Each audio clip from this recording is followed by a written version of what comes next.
అస్సలాము అలైకుం వరహమతుల్లాహి వబర్కాతు. వీక్షక మహాశయులందరికీ స్వాగతం, సుస్వాగతం. ఈరోజు ఇస్లాం పరిచయం ఈ కార్యక్రమంలో భాగంగా సృష్టి నిర్మాణం, అందులోనూ ప్రత్యేకించి భూమండలంపై పర్వతాల యొక్క వ్యవస్థ గురించి మనం తెలుసుకునేటువంటి ప్రయత్నం చేద్దాం. మొదటిది, మరి ఆయనే భూమిలో దానిపైనుంచి పర్వతాలను పాతిపెట్టాడు. రెండవది, అందులో శుభాన్ని పొందుపరిచాడు. మూడవది, అందులో నివసించే వారి కొరకు ఆహార పదార్థాలను కూడా తగిన మోతాదులో సమకూర్చాడు. నాలుగవది, ఇదంతా కేవలం 4 రోజుల్లోనే అయిపోయింది. ఐదవది, ఇది అడిగే వారికి తగిన విధంగా ఉంది. ఖురాన్ గ్రంథం 41వ అధ్యాయము 10వ ఆయతలో ఈ విషయాలు తెలియచేయబడ్డాయి. అందులో మొదటిది, అంటే పర్వతాలను భూమి లోపలి నుంచే సృజించి వాటిని భూమిపైన పాతేశాడు అల్లాహ్ సుబ్హానహు వ తఆలా. భూమి అటు ఇటు ఒరిగిపోకుండా స్థిరంగా ఉండేటందుకు ఆయన ఈ వ్యవస్థను ఏర్పాటు చేశాడు.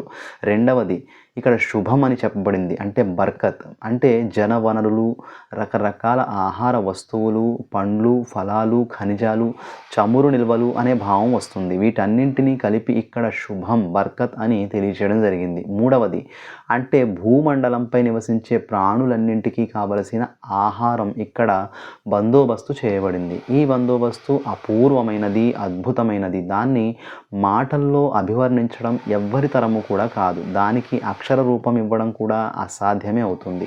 ప్రపంచంలోని ఏ క్యాలిక్యులేటర్ కూడా వారిని మదించి లెక్క చేయజాలదు. మరో విషయం ఏమిటంటే, ఒక్కో ప్రాంతంలోని నేలలో ఒక్కో రకమైన సంపదలున్నాయి.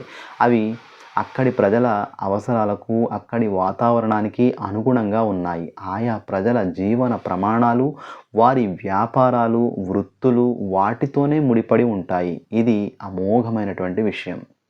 నాలుగవది, అంటే భూమండలం సృష్టి కొరకు 2 రోజులు వ్యవస్థీకరణ కోసం, మరో 2 రోజులు కలిపి మొత్తం 4 రోజులు అవుతాయి. ఈ 4 రోజుల్లో ఏది ఎక్కడుండాలో, ఎలా ఉండాలో అంతా సరిదిద్దడం జరిగిపోయింది.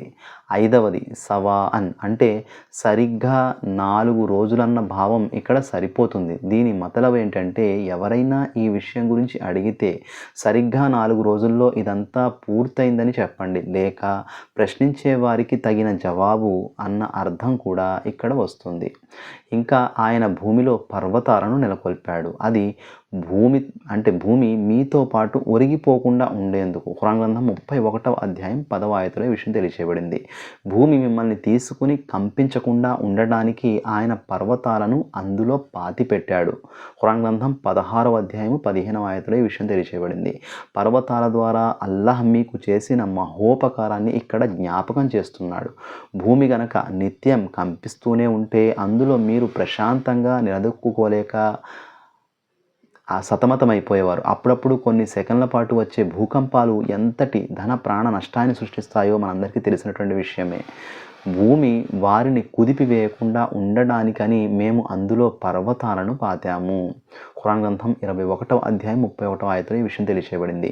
బ్రహ్మాండమైన ఈ పర్వతాలే గనక భూమిలో మేకుల మాదిరిగా పాతిబెట్టబడకపోతే భూమి కంపిస్తూ దొర్లిపోతూ ఉండేది. అదే గనక జరిగితే భూమిపై మనుషుల, జంతువుల మనుగడ దుర్భరమైపోయేది.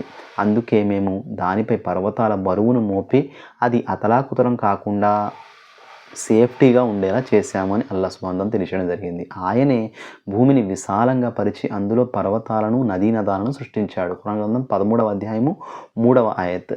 భూమి యొక్క పొడవు, వెడల్పులను అంచనా వేయడం సామాన్యులకు ఎంతమాత్రము సాధ్యం కాదు. అది సువిశాలమైనది. మరి ఆ విశాలమైన నేలలో ఆయన పర్వతాలను మేకులుగా పాతిపెట్టాడు. అందులో నదీ నదాలను, కాలువలను, సెలయేళ్లను ప్రవహింపజేశాడు. వాటి ద్వారా మనిషి తన దాహాన్ని తీర్చుకోవడమే కాకుండా తన పొలాలకు, తోటలకు కూడా నీటిని సరఫరా చేసుకుంటున్నాడు. తద్వారా రకరకాల పండ్లు, ఆహార ధాన్యాలు పండించుకుంటున్నాడు. వాటి రంగులు వేరు, రుచులు కూడా వేరు. భూమిని మేము పాన్పుగా చేశాము, ఎంతైనా మేము చాలా చక్కగా పరిచేవారము. ఖురాన్ గ్రంథం 51వ అధ్యాయము 48వ ఆయత్. ఆయనే మీకోసం భూమిని పాన్పుగా చేశాడు. ఖురాన్ గ్రంథం 43వ అధ్యాయం 10వ ఆయత్. ఆ పాన్పు భలే స్థిరమైనది. మీరు దానిపై నిలబడతారు, నడుస్తారు, దానిపై పడుకుంటారు, ప్రయాణాలు చేస్తారు. ఆ నేల లేదా ఆ పాన్పు అటు ఇటు దొర్లిపోకుండా ఉండడానికి అందులో ఆయన పర్వతాలను మేకులుగా పాతిపెట్టడం జరిగింది.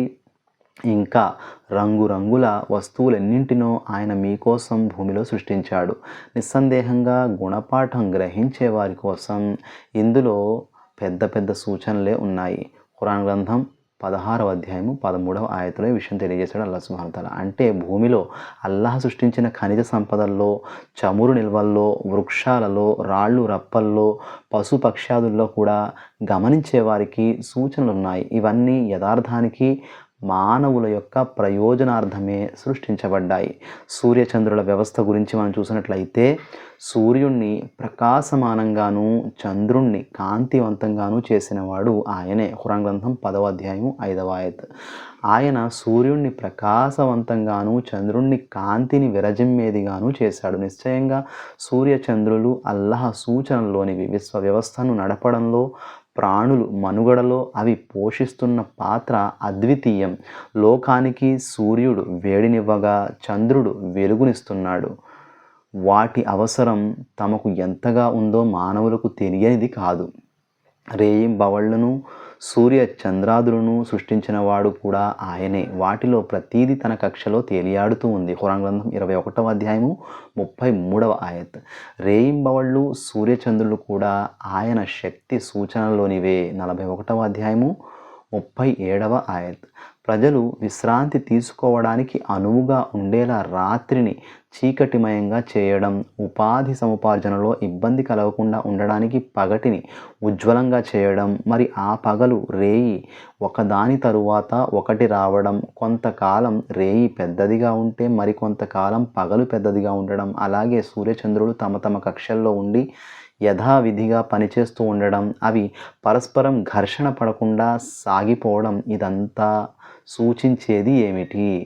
వీటి వెనుక ఓ గొప్ప ప్రణాళిక రచయిత ఉన్నాడు. ఆయనే ఇదంతా సక్రమంగా తన వ్యూహ రచన ప్రకారం నడుపుతున్నాడు.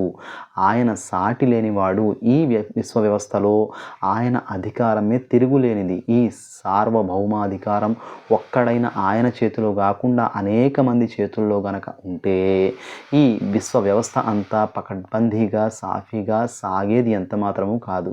ఆయనే మీకోసం రేయింబవళ్లను సూర్య చంద్రాదులను నియంత్రణలో పెట్టాడు. నక్షత్రాలు కూడా ఆయన ఆజ్ఞకు కట్టుబడి ఉన్నాయి. బుద్ధిమంతుల కోసం ఇందులో ఎన్నో నిదర్శనాలు ఉన్నాయి. 16వ అధ్యాయము 12వ ఆయత్. రేయింబవళ్ళు ఎలా తరుగుతూ పెరుగుతూ ఉంటాయో, సూర్యచంద్రులు తమ నిర్ణీత స్థానాల వైపునకు ఎలా సాగిపోతూ ఉంటాయో మీరు గమనిస్తూనే ఉన్నారు. అయితే ఈ నిర్ధారిత వ్యవస్థలో ఎప్పుడు ఎక్కడ ఎలాంటి అవరోధం కానీ అస్తవ్యవస్థ స్థితి కానీ ఏర్పడదు. ఆకాశంలో మెరిసే నక్షత్రాలు రాత్రి చీకటిలో ఏ విధంగా బాటసారులకు మార్గదర్శకత్వం వహిస్తున్నాయో చూడండి.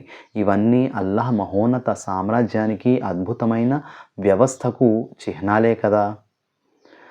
మరి మొదట పొగ రూపంలో ఉన్న విశ్వం గ్రహాలుగా, నక్షత్రాలుగా, ఇతర మరెన్నో రోదసి వస్తువులుగా మారడానికి 2 రోజులు పట్టింది. ఈ 2 రోజుల నిర్మాణ ప్రక్రియలో భూమి కూడా చేరి ఉంది.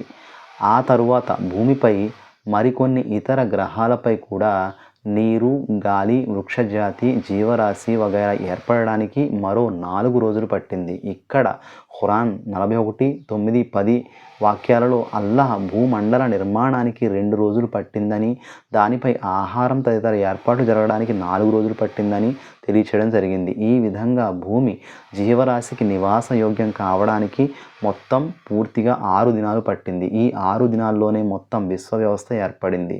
ఖురాన్ గ్రంథం 41వ అధ్యాయం 11, 12 వాక్యాలను పరిశీలిస్తే అల్లాహ్ విశ్వ నిర్మాణానికి ముందున్న పరిస్థితిని ప్రస్తావిస్తూ అప్పుడు ఈ విశ్వం పొగ రూపంలో ఉండేదని తెలియచేయడం జరిగింది. నేటి సైన్స్ పరిభాషలో దీని నిహారిక, నెబ్యులా అని అంటారు. కోట్ల సంవత్సరాల క్రితం ఒకచోట గుమిగూడి ఉన్న ఈ విశ్వ పదార్థంలో ప్రేలుడు బిగ్ బ్యాంగ్ సంభవించి ముక్కలైపోయిందని, అవి క్రమంగా విస్తరించి లక్షలాది సంవత్సరాల తరువాత నేటి గ్రహాలుగా, నక్షత్రాలుగా రూపొందాయని శాస్త్రవేత్తలు చెబుతూ ఉన్నారు. ఖురాన్లో అల్లాహ్ పొగరూపంలో ఉన్న ఈ భూమి ఆకాశాన్ని ఉద్దేశించి ఉనికిలోకి రండి అని ఆజ్ఞాపించాడు. ఆ తరువాత ఆయన 2 రోజుల్లో 7 ఆకాశాలను నిర్మించాడు. ఇందులో భూమి కూడా చేరి ఉంది. ఈ విధంగా అల్లాహ్ భూమి ఆకాశాలను 6 దినాలలో సృష్టించాడని ఖురాన్ స్పష్టంగా చెబుతుంది. ఈ దినాలు మనం ప్రమాణంగా తీసుకునే దినాలు కూడా కానవసరం లేదు. ఖురాన్లో ఒకచోట ఒకరోజు మీరు లెక్కించే 1000 ఏండ్లకు సమానమని, మరొక చోట ఒకరోజు 50,000 ఏళ్లకు సమానమని ఉంది. ఖురాన్ సైన్స్ని గురించి చెప్పే గ్రంథం కాదు. తన అవతరణ కాలం నాటి మానవులకు అర్థమయ్యేలా సంక్షిప్తంగా అల్లాహ్ అసాధారణ శక్తి సామర్థ్యాల ప్రస్తావనల ద్వారా ఆయన ఏకత్వాన్ని చాటి చెప్పే అంతిమ దైవ గ్రంథం. ఆ దృష్టితోనే దాన్ని అధ్యయనం చేస్తే విషయం తప్పకుండా అర్థమవుతుంది. తదుపరి విషయం ఇన్షాల్లా వచ్చేటువంటి మన వీడియోలో తెలుసుకునేటువంటి ప్రయత్నం చేద్దాం. ఇప్పటి వరకు సమయాన్ని తీసి ఇస్లాం ధర్మాన్ని తెలుసుకునేటువంటి ప్రయత్నం చేసినటువంటి ప్రతి ఒక్కరికి కూడా ధన్యవాదాలు. అస్సలాము అలైకుం వరహమతుల్లాహి వబర్కాతు.